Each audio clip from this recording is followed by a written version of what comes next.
a second-round pick from 2015. Frank Clark traded to the Chiefs yesterday by the Seahawks. He had the franchise tag in Seattle. There had been some talk about a possible trade. It came, it went, it returned last week just before the Seahawks signed Russell Wilson to a long-term contract. As of Tuesday, the deal goes down. And what happened was, and basically it's a very simple deal. Frank Clark goes to the Chiefs. Chiefs give up their first-round pick this year and their second-round pick next year. One of the 2 second-round picks that they have. It'll be the lowest of 2 second-round picks because they picked up 49ers' second-round pick in the D Ford trade. There's also a flip-flop of third-round picks this year. They do that more and more often now, Chris, with these trades where they feel like they need to do something, some mid-level flip-flop, just like to really create the impression they've studied this carefully and it's like a laboratory experiment. It's that last drop out of the test tube. We have to get this just right. The bottom line is it's a 1 and a 2 as a practical matter for Frank Clark, and this is part of an effort by the Chiefs. And consider this. They traded up in 2017 to get Patrick Mahomes. They didn't have a first-round pick last year because of that deal. They won't have a first-round pick this year because of Frank Clark. This is a guy they are going all in with on the defensive side of the ball to try to address a huge weakness for a team that knows how to score points. Now they have to figure out how to stop teams from scoring points. Yeah, that's right. And they're going with a proven commodity as their the 29th pick in the NFL draft. They're just going, okay, we don't know. And I think 2 things here. The first thing is I think they've started to realize through the draft evaluations and all that, we need a defensive end, which I'm sure they knew that a long time ago. But I think what they really realized is, man, some of the difference-making defensive ends are not going to be there at 29. I think, again, there's a lot of good edge guys in this draft, but I think a majority of them, or especially the game-changing ones, will be gone and off the board by the time the Chiefs pick at 29. So they went that route, and then they said, okay, Frank Clark, proven commodity, let's go get him. There's a schematical change in Kansas City this year. That's what it really comes down to more than anything. They are trying to go big across the defensive line all the way through as far as big defensive tackles and maybe a bigger type of defensive end this year than what they've had the last few years. They were in a 3-4 defense with Bob Sutton. It was kind of Rex Ryan-ish, right, as far as scheme. Now it's 4-3, Steve Spagnuolo, and I think they're just trying to go bigger, more powerful across the board. Frank Clark, that's what he is as compared to a D Ford, who's a true edge, 250-pound edge rusher. Frank Clark is more in the 265 to 275 type range. Could play defensive tackle and third down, obvious passing situations. But if you're watching on TV, Alex Okafor, Emmanuel Ogbah, who was like a 3-4 defensive end / outside linebacker, big guy. I just think you're seeing a change in how they're approaching things on defense. And I'm a fan of what they're doing so far. Chiefs making some aggressive moves, and I think this was an awesome move with Frank Clark. And there's another side to this, Chris, that relates to the off-field considerations. Frank Clark was drafted by the Seahawks in the first draft after the Ray Rice debacle for the NFL. And Frank Clark had an off-field history, an accusation of domestic violence. He was accused of it. He pleaded guilty to disorderly conduct in a plea deal with prosecutors. The police who investigated the case, though, disagreed with the conclusion by prosecutors that Clark did not actually strike his alleged victim. So that was out there.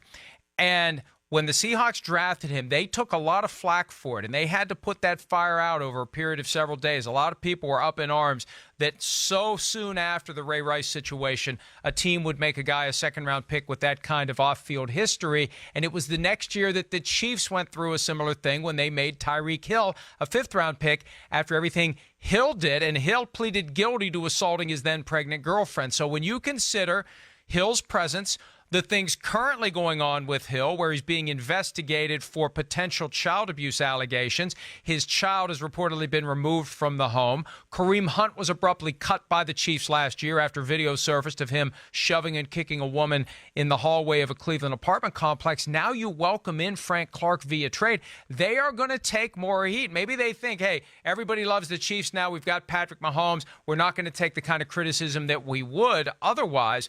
But when you consider Hunt and Hill, there's no way that this Clark thing is not going to be a big deal. Well, I mean, yes, I guess so. Hey, the Kansas City Chiefs have proven they're willing to take some chances on these type of football players.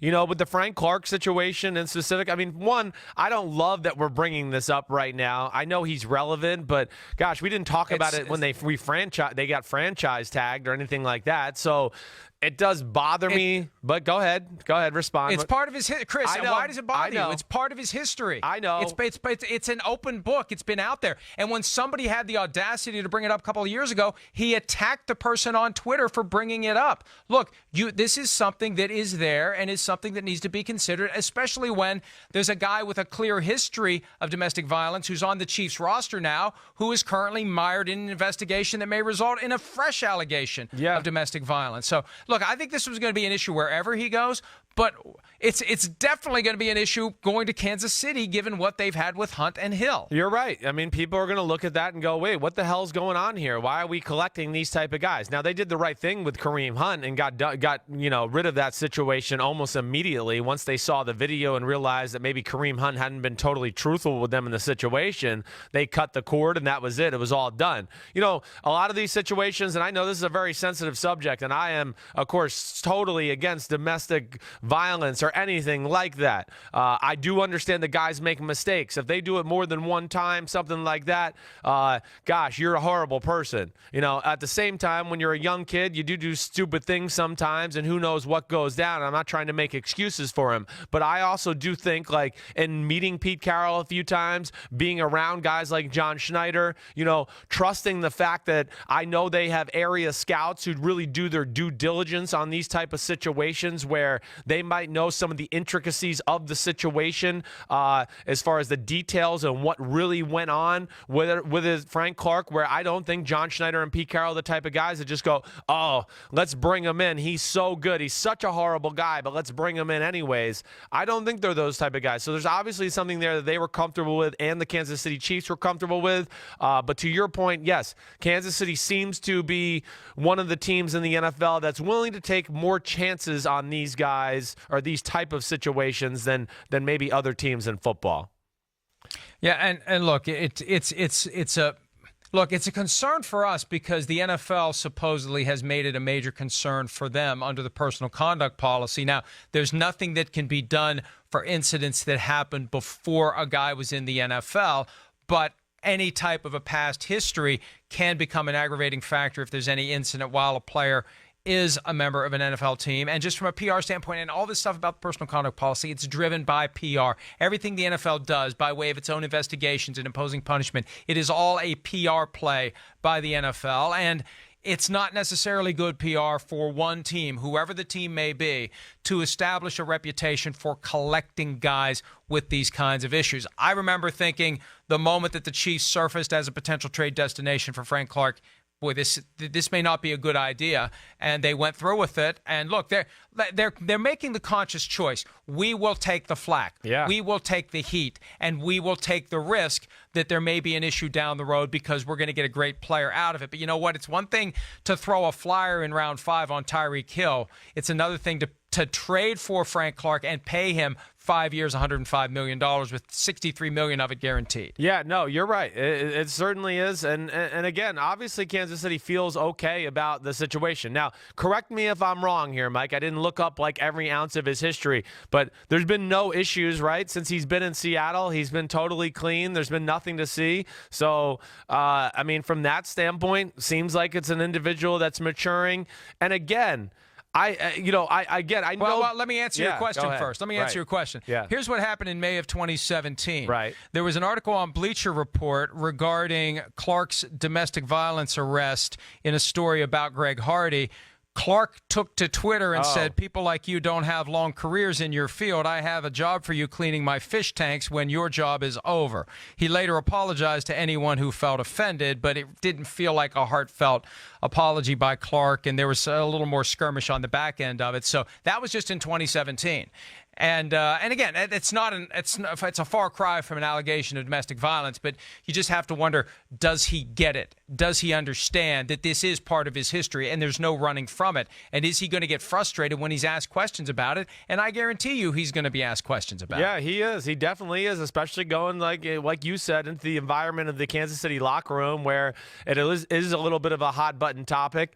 Hopefully he's grown and matured that way. Yeah, I'm sure he didn't appreciate being thrown back into the public view or scope about this whole situation when Greg Hardy's name was being brought up and all of that. So, again, I have a lot of experiences in the NFL. I want to make it clear, totally against domestic violence and ever laying your hand on a woman as a grown man. I'll just say this too, though, Mike. I've also seen situations where I've had teammates who have gotten arrested or in trouble where they are literally getting hit by their significant other because maybe they cheated on them or whatever else, and they're protecting themselves or maybe holding the female's hands, and then the police comes and they arrest that guy because he's a big, strong African-American guy, and they just go, oh, whoa, he must be the problem, and they arrest him. I'm not saying that's happened. I'm just throwing possibilities out there for all those so we can judge this fairly on both sides. I don't know the whole details of the situations and what went on in Michigan.